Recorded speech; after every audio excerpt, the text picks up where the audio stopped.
ओम गुरुभ्यो नमः। नमस्ते गुरुनाथम कांचीपीठम सुरपूजितम दिव्यज्ञान अभयस्तं कांची जगद्गुरु नमस्ते। अपार करुणा सिंधुम ज्ञानदम शांतरूपिणम श्री चंद्रशेखर गुरु प्रणमामि मुदान्वहम। कलियुग தெய்வம் காஞ்சி மகான் என்கிற இந்த யூடியூப் சேனல் பிரத்யேகமாக நமது மகாபிரிவாளுடைய பக்தர்களுடைய அனுபவங்களை ஒவ்வொரு நாளும் நம்ம எல்லாம் பேசிக்கிறதுக்கான ஒரு சேனல். இதில் இன்றைக்கி சம்பவத்தோட தலைப்பு 340 பேரும் உயிர் பிழைத்தது எப்படி. 340 பேர் உயிர் பிழைக்கிறதுன்றது எப்படி நிஜமாகவே ரொம்ப அதிசயமான நிகழ்ச்சி தான். இது வந்து சந்திரமௌலி சாஸ்திரிகள் அப்படிங்கிறவர் டொரண்டோவில் இருக்கார், கனடாவில். டொரண்டோவில் ஒரு இதில் அவர் வைதிகர் தான். இங்கேருந்து அவரை பற்றி சொன்னோன்னா நிறைய விஷயங்கள் இருக்குது, அதை பின்னாடி பார்ப்போம். மகாபரிவாளுடைய பரிபூர்ணமான அவர் ஆசி பெற்ற ஒரு பக்தர் அவர் வந்து ஒரு நாள் பிரயாணம் பண்ணிட்டு இருக்கார். அங்கேருந்து காஞ்சிபுரம் வந்து அங்கே பிக்ஷாவந்தனம் பண்ணணும் அப்படின்றதுக்காக. ரொம்ப பழைய நாளில் இல்லை, சமீபத்தில் நடந்த நிகழ்ச்சி தான் ஒன்று. அவர் லண்டனில் இறங்கிட்டு அந்த இடத்துல கொஞ்சம் அந்த நடுவில் கொஞ்சம் பிரேக் மாதிரி எடுத்துட்டு, ஏன்னா இவர் அனுஷ்டான நேரம் வந்துடுத்துனா அதுக்காகவே இந்த மாதிரி வாங்கிட்டு பிரேக் பண்ணிட்டு போகிற மாதிரி தான் அப்படி தான் பண்ணுவார். ஏன்னா மகாபெரிவா சொன்ன அந்த இதெல்லாம் எப்படி இருக்கோ அதுபடி பண்ணுவார். அவர் சாஸ்திரோத்திரமாக எல்லாத்தையுமே பண்ணக்கூடியவர். ஆனாலே இறங்கி அவர் குளிச்சுட்டு அவருடைய மாத்தியானிக்கம்லாம் முடிச்சுண்டு சஹஸ்ரநாமம் சஹஸ்ர காயத்ரியெல்லாம் முடிச்சுண்டு அவர் இருக்கிறதுக்கு கொஞ்சம் டைம் போகணும். அந்த நேரத்தில் பிரயாணம் பண்ண முடியாது. அதனால் எல்லாம் பண்ணிவிட்டு அவர் அங்கே உட்காந்துட்டுருக்கார் ஒரு இடத்துல. ஒரு 70 வயசு மதிக்கத்தக்க ஒரு அம்மா, ஒரு பெண்மணி அங்கே வராள். வந்துட்டு அவளை இன்ட்ரடியூஸ் பண்ணிக்கிறா. அவள் பேர் சந்திரலேகா அப்படின்னு சொன்னான் இவர்கிட்ட. அப்புறம் வந்து பர்ஸை திறந்து ஒரு மகாபெரியோட படத்தை காமிச்சு, அது வரைக்கும் தெரியாதவ யாருன்னு தந்து, இந்த மாதிரி நான் மகாபெரியோட ரொம்ப தீவிரமான பக்தை நான், நிறைய சின்ன வயசுலேருந்தே அப்படி தான், இதுக்கு நிறைய விஷயங்கள் இருக்குது. ஆனால் ஒன்று நான் பர்டிகுலராக உங்களுக்கு சொல்லணுன்னு இருக்கேன் அப்படின்றார். சொல்லுங்க தாராளமாக, இது பெரிய பாக்கியம். அவரே சொல்கிறார், மெய்சில் இருக்கிற அனுபவம் அது எல்லாரும் கேட்கணும், இது அவருடைய பாக்கியம்தான் அப்படின்னு சொல்லி சந்திரமௌலி சாஸ்திரிகளே சொல்கிறாரு. அந்த அந்த இந்த பெண்மணி வந்து ஒரு சின்ன வயசில் இருக்கும்போது 22-23 வயசில் கல்யாணம்லாம் ஆகிறதுக்கு முன்னாடியே வந்து ஜெர்மனியில் வேலை செஞ்சுட்டுருக்கா. அதனால் லண்டன்லேருந்து ஜெர்மனிக்கு ஏதோ ஒரு பிரயாணம் எடுத்துக்கிறா. பிரயாணம் எடுத்துக்கும்போது வந்து அதில் வந்து 340 பேர் பிரயாணம் செய்கிறா அந்த பிளெயினில். பெரிய இது ஜெட்டு விமானம் மாதிரி 340 பேர். அது வந்து போயிட்டே இருக்க ஒரு பாதி வழியில் இருக்கும்போது ஏதோ இன்ஜினில் கோளாறு வந்துடுறது. ஸோ அதனால் அதனுடைய பைலட் வந்து அனௌன்ஸ் பண்ணுறாரு, ரொம்ப ஏடாகூடமாக போயின்னு இருக்காது, இப்படி எப்படிமா ரொம்ப இப்படி எப்படிமா ரொம்ப ஒரு சீராக போகலை அது விமானம். இன்னொரு 15 நிமிஷம் ஒன்றா இருக்கும் டைமு. அதுக்குள்ளே இது வந்து ஃபுல்லாகவே பிளேன் வந்து அதனுடைய பேலன்ஸ் போயிட்டு எங்கேயாவது விழுந்துடும். அதனால் எல்லாருமே நம்ம உயிர் போயிட போகிறது. அதனால் உங்களுடைய இஷ்ட தெய்வங்களை வேண்டிக்குங்க அப்படின்னு சொல்லி பைலட் வந்து அவர் எல்லாம் முடித்து எல்லா முயற்சி எடுத்து முடியலன்றதுனால அதை அனௌன்ஸ் பண்ணிட்டார். எல்லோரும் ஒவ்வொன்று அடரா கூக்குரல் போடுறா, ஒவ்வொருத்தரும் அவளுக்கு தெரிஞ்ச லாங்குவேஜில் கத்துறா, என்ன பண்ணுவான். ஸோ பகவானை வேண்டிக்கிறதுக்குன்னு நம்ம மகாபிரிவால் இந்த சந்திரலேகாவுக்கு தான் தோணியிருக்கு. அந்த சின்ன வயசில் அந்த படத்தை எடுத்து வச்சுட்டு கண் முன்னாடி வச்சுட்டு கண்ணை மூடிண்டு மகாபிரிவா பாதமே கதி, மகாபிரிவா பாதமே கதி அப்படின்னு தெலுங்குக்காராவோ. ஸோ அந்த தெலுங்கில் அது எப்படி சொல்லணுமோ அதே மாதிரி சொல்லிட்டு வந்துட்டே இருக்கா. வேறு எந்த நினைப்பும் இல்லை, எதுவுமே அவள் காதில் விழ. அவளுக்கு வந்து சந்திரலேகா அப்புறம் மகாபெரிவா, நடுவில் வேறு யாருமே இல்லை. அந்த பக்தியில் அப்படியே போயிட்டே இருக்குது. நடந்தது எதுவுமே தெரியாது இந்த சந்திரலேகாவுக்கு. 15 நிமிஷம் முடியறது. கரெக்டாக முடியும் போது இன்னொரு அனௌன்ஸ்மெண்ட் வரும்போது எல்லோரும் விமானம் இதோட விழப்போகிறதுன்னு சொல்கிறதுக்கு பதிலாக விமானம் வந்து இப்போ சரியாக எடுத்த மாதிரி தெரிகிறது, ஒரு சீரான நிலைக்கு வந்துடுது. அதனால் இப்போ அடுத்து ஒரு 5 நிமிஷத்தில் நம்ம ஒரு பக்கத்தில் ஒரு ஏர்போர்ட் வருது, அதில் இப்போ சதிக்கு டெம்பரரியாக நம்ம அங்கே லேண்ட் பண்ணிக்கிறோம். அப்புறமா அது என்னன்றதை பார்த்துட்டு வேற ஒரு விமானத்தில் நம்ம வேறு இடத்துக்கு போய் சேர்ந்துக்கலாம், அதுக்கப்புறம் ஜெர்மனிக்கு அப்படி. அதனால் வந்து நீங்கள் எல்லோரும் சேஃபாக ஆகிட்டீங்க. இப்போ எப்படி இது நடந்ததுன்னு எங்களுக்கு தெரியல அப்படின்னு அனௌன்ஸ்மெண்ட் வருது. எப்படின்னு எங்களுக்கு புரியலை, சரியாக எடுத்து அதனால் இப்போ இருக்கிற நிலைமை பார்த்தா இனிமேல் எதுவும் வராது, எல்லா பேராமீட்டர்ஸும் கரெக்டாக இருக்குது. அதனால் இறங்கி நம்ம போயிடுவோம். அங்கே வந்து ஒரு வேளை அந்த ஃபயர் இன்ஜின் இதெல்லாம் எல்லாம் வந்து ரெடியாக நிற்கும். ஏன்னா ஒரு வேலை எதுவும் ஆகிடக்கூடாதுன்றதுக்காக, சேஃப்டிக்காக அதெல்லாம் வரும். அதை பார்த்து நீங்கள் பயந்துடாதீங்க, ஒன்றும் நம்மளுக்கு ஆகாது அப்படின்னு சொல்லிட்டு அல்மைட்டியோட இதனால் நம்ம சரியாக எடுத்தாவா அப்படி தானே சொல்லுவோம் அனௌன்ஸ்மெண்ட்டில். அதனால் நம்ம அப்படின்னு சொல்கிறா. அங்கே போய் இறங்கிடுறா.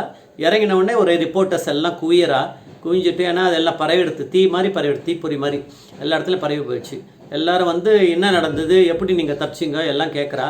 அதுக்கு எல்லோரும் கிட்டத்தட்ட ஒரே மாதிரி பதில் சொல்கிறா. நாங்கள் எல்லாம் உயிர் போகிறதுன்னு ஒவ்வொன்று என்ன தெரிஞ்சோ அதெல்லாம் கத்தினோம், எங்கள் கடவுள்லாம் சிலதெல்லாம் வேண்டினோம், வாழலாம் அதெல்லாம் அடுத்தது. ஆனால் இந்த ஒரு பொண்ணு மட்டும் பார்த்தா ரொம்ப காமாக கொயட்டாக ஏதோ ஏதோ பிரார்த்தனை பண்ணிகிட்டே இருந்த மாதிரி தெரிஞ்சுது. அதனால் எல்லாருமே ஒரு நேரத்தில் அவளை தான் பார்க்க ஆரம்பித்தோம். அவ்வளோ காமாக இருக்காளே, என்ன தான் எப்படிப்பட்ட ஒன்று புரியலையே அப்படின்னு எல்லாருக்குமே ஒரு அவன் மேலே ஒரு இது வந்துடுது. அதனால் எங்களுடைய கத்தல்கள்லாம் கொஞ்சம் குறைஞ்சதுக்கு காரணம் இவ தான். அதனால் அவளை போய் நீங்கள் கேளுங்க, அவளுடைய அனுபவத்தை சொல்லட்டும், கத்தரவா கிட்ட அனுபவம் வேண்டாம் அப்படின்னு. அப்புறம் அவர் எல்லாம் கிட்ட வந்து கேட்டவுடனே ஒரே பதில் தான் சொல்கிறா. எனக்கு தெரிஞ்ச ஒரே கடவுள் இவர் தான், மகாபெரியவாளுடைய அந்த திருவுருவ படம் ஒன்று பரசலை வச்சுருக்கா, அதை எடுத்து காமிக்கிறா. இவரை தான் நான் வேண்டிட்டேன், அவருடைய பாதமே கத்தின்னு சொல்லிட்டு நான் வேண்டிட்டு பிரார்த்தனை பண்ணிகிட்டே வந்தேன். எனக்கு ரொம்ப நம்பிக்கை 100% இருந்தது, யாருக்கும் ஒன்றும் ஆகாது அப்படின்னு எனக்கு தெரியும். மகாபெரியவாளை வேண்டின்ட்டேன், நடந்துருது, எனக்கு நடக்கும்னு தெரியும், ஆனால் நான் எதுவுமே சலனப்படலை அப்படின்னு சொல்லிட்டா. உடனே அவளுக்கெல்லாம் ரொம்ப அதிசயமாக இருக்குது. இது வந்து பெரிய இதுவாக இருக்கே, அந்த சன்னியாசி யார், எங்கே இருக்கார், எல்லா விவரத்தை சொல்கிறா. அப்போ எங்கள் சார்பில் நீங்கள் போய் அவளுக்கு அந்த நன்றியை சொல்லுங்க, அதுக்கு என்ன செலவு உங்களுக்கு ஆறுதோ அந்த இப்போ இங்கேருந்து பிரேக் பண்ணி போகிறதுனால நான் உங்களுக்கு அதை கொடுக்குறோம் அப்படின்றா. இல்லை அது பரவாயில்ல, நான் வந்து நானே போகிறதுன்னு தான் இருக்கேன், நான் போய் அவளை பார்த்துட்டு தேங்க் பண்ணிட்டு வரப்போகிறேன் சுவாமிகளை அப்படின்னு. அப்புறம் அந்த இடத்துலேருந்து கிளம்பி மகாபெரிவாளை பார்க்குறதுக்கு காஞ்சிபுரத்துக்கு போகிறான். அந்த லண்டன்லேருந்து நேராக காஞ்சிபுரத்துக்கு போயிட்டா. அதர் எந்த ஏர்போர்ட்டில் அது இறங்கித்தோ அந்த ஏர்போர்ட்லேருந்து காஞ்சிபுரத்துக்கு பிரயாணம் பண்ணிட்டா, சென்னை வந்து. அப்போது மகாபெரிவா கிட்ட பக்கத்தில் போனவொடனே மகாபெரிவா கேட்குறாளாம் சந்திரலேகா அந்த அவளை. அப்போது பொண்ணு தானே, அவளை கேட்குறா தெலுங்குலேயே, எல்லாரும் ரொம்ப ஜாகிரதையாக வந்து இறங்கிட்டீங்களோ, எல்லாரும் பொழைச்சிட்டிங்களா, உயிர் பொழைச்சாச்சா அப்படின்றத தெலுங்கில் கேட்குறாராம். எல்லாரும் சொன்னதை 340 பேரும் பொழைச்சிட்டிங்களா அப்படின்னு கேட்குறாரு. அதனால் அந்த பொண்ணு வந்து ஒரே அந்த பெருசாக இது பண்ணி கதறி நமஸ்காரம் பண்ணி, பெரியவா நீங்கள் தான் எங்களை காப்பாற்றினது, எல்லாரையும் காப்பாற்றினது, நான் வேண்டினேன், எல்லார் சார்பாகவும் நான் தான் வேண்டினேன். இல்லை எனக்கு தெரியும், ஆனால் வந்து உங்களெல்லாம் காப்பாற்றினது நான் நீங்கள் நினச்சிட்டு இருக்கீங்க, ஆனால் நீ வணங்குற அந்த பங்காரு காமாட்சி தான் காப்பாற்றினா. எப்பயுமே மகாபெரிவா தன்னை மறைச்சுன்றுவார், பங்காரு காமாட்சின்றது அவர் தானே. ஆனால் அப்படி சொல்லி சமாதானப்படுத்துகிறார். தான் இல்லைன்ற மாதிரி மறைக்க பார்க்குறாரு, முடியல. ஏன்னா சூரியனை வந்து யாராவது போய் மறைக்க முடியுமா, முடியாது, அது மாதிரி சொல்கிறா. ஆனால் சரின்னு சொல்லிட்டு அவள் பிரசாதம் வாங்கிட்டு கிளம்பும்போது, இல்லை எனக்காக ஒரு சின்ன காரியம் உதவி பண்ணுவியோ, உபகாரம் பண்ணுவியோ கேட்குறாரு. சொல்லுங்க பெரியவா, என்ன ஒன்றா பண்ணுறேன். நீ வந்து இந்த 340 பேர் சொன்னியே, அவங்க கூட வந்தவா எல்லாருக்கும் பிரசாதத்தை தனித்தனியாக ஒரு இது மாதிரி கவரில் போட்டு பொட்டலம் போட்டு கொடுக்க சொல்கிறேன் மடத்துலேருந்து. அது அவளுடைய அட்ரஸ்லாம் நீ சேகரிக்க முடிஞ்சதுன்னா பண்ணி எல்லாருக்கும் எப்படி தபாலில் அனுப்பணுமா நீ அனுப்பிச்சிரு அப்படின்னு சொல்லி எல்லாருக்கும் இந்த போய் அவருடைய அனுகிரகம் போய் சேரட்டும் அப்படின்னு சொல்லிட்டு மகாபெரிவா அந்த மாதிரி இவகிட்ட சொல்கிறா. அது எல்லாத்தையும் வாங்கிட்டு அந்த சந்திரலேகா தான் வந்து எல்லாருக்கும் அதை அனுப்பினா அப்படிங்கிறத அந்த சந்திரலேகாவே இந்த நம்ம இவர்கிட்ட வந்து சொல்லியிருக்கா. அப்படின்னா சந்திரமௌலி மாமா கிட்ட, சாஸ்திரிகள் கிட்ட, அப்படின்னா இதை விட வேறு என்ன ப்ரூஃப் இருக்க முடியும். அதனால் இந்த கலியுகத்தில் பிரம்மமாக அவதாரம் பண்ணி எல்லாரும் மாதிரியும் ராமராவும் இருந்து, கிருஷ்ணராவும் இருந்திருக்காரு, முருகராவும் வந்திருக்காரு, காமாட்சியாக வந்திருக்காரு, எப்படியோ எல்லா ரூபமாகவும் சிவனாகவும் வந்திருக்கார், பரமசிவனா. எல்லாருக்கும் அந்தந்த மாதிரி அவர் அனுகிரகம் பண்ணி எல்லாரையும் இந்த மாதிரி ஒரு பிரமிக்க வைக்கத்தக்க ஒரு வகையில் இருந்திருக்காரு அனுகிரகம் அப்படிங்கிறத நம்ம இதில் பார்க்குறோம். இதை வந்து நம்மளுக்கு எல்லாருக்கும் இந்த சம்பாஷணை போய் சேர்ற மாதிரி பண்ணுவாள். Jai Jai Sankara Hara Hara Sankara. Today's episode has been titled, How Can 340 People Escape from a Life Risk? Yes, it is Chandramouli Sastrigal who is residing at Toronto, narrates the incident, and which we are forwarding it to you. Chandramouli Sastrigal is travelling by flight, and a co-passenger, Chandralekha, also travels along with him. Chandralekha feels that she can share her experience of Mahapariva, seeing Chandramouli Mama, the Vedic scholar, and she just shows the portrait of Mahapariva and asks his permission whether she can do it. Chandramouli Sastri is very happy to hear, and he says, I can ever hear about Mahapariva. And then she just tells him that once when she was working in Germany, that is when she was young, she is at present 70 years old, and she tells Chandramouli Sastrigal that when she was around 22 to 25 years old, she was working in Germany and was traveling in a jet flight from Germany to London. London to Germany. From London to Germany. Sorry, it's vice versa. And then when she was traveling at that time, suddenly the pilot announces that the flight is not running smoothly and was a bit jerky, and that he has put on all his efforts to rectify the mission engine, which had some problem, and that they will all be at life risk, and only 15 minutes was pending for them for 15 minutes for pending for them, and that they will all have to lose their life. And he tells them to pray to God. But they all get panic. All the 339 travelers get panic. Some of them pray to their Ishta Devata, and some of them start screaming, seeing the situation.